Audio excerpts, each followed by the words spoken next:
প্রতিদিনের মতোই সেদিনও বন্ধুদের সঙ্গে আড্ডা দিতে বসেছিলাম। হঠাৎ দেখি সবাই একটা নতুন গেম খেলছে।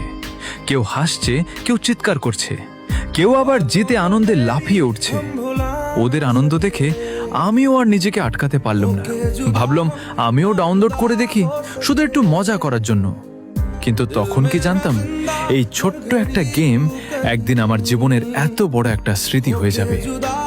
শুরুটা ছিল শুধুই আনন্দ, ধীরে ধীরে সেই গেমটার প্রতি অদ্ভুত একটা টান তৈরি হয়ে গেল। প্রতিদিন বন্ধুদের সঙ্গে স্কট রাত জেগে, ম্যাচ হেরে গেলে আবার চেষ্টা, সবকিছুই যেন জীবনের একটা অংশ হয়ে গিয়েছিল। সেই সময়টা ছিল একদম সুন্দর। তখন গেমে এত ঝামেলা ছিল না।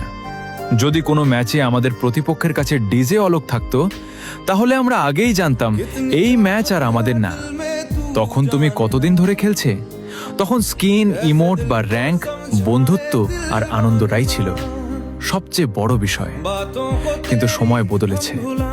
আজকের দিনে গেমে ঢুকলেই অনেকেই অকারণে গালিগালাজ করে, ছোট ছোট বিষয় নিয়ে ঝগড়া করে। সেই আগের মতো হাসি নেই, মজা নেই। একসঙ্গে খেলতে খেলতে তৈরি হওয়া স্মৃতিগুলো যেন হারিয়ে গেছে। তবুও একটা অনুরোধ রয়ে গেল, তোমার গ্রামের বা এলাকার সবচেয়ে পুরনো প্লেয়ারটা কে? এই ভিডিওটা অবশ্যই মেনশন করো।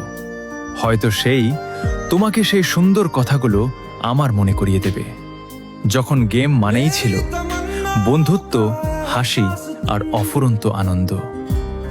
পুরনো দিনগুলো হয়তো আর কখনো ফিরে আসবে না, কিন্তু সেই স্মৃতিগুলো আজও আমাদের হৃদয়ের এক কোণে জমে আছে।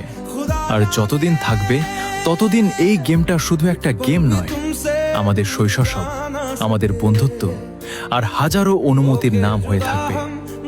আর হ্যাঁ বন্ধুরা, একটা করে কফি লিংক করে দাও। আইডিটা ডাউন হয়ে আছে,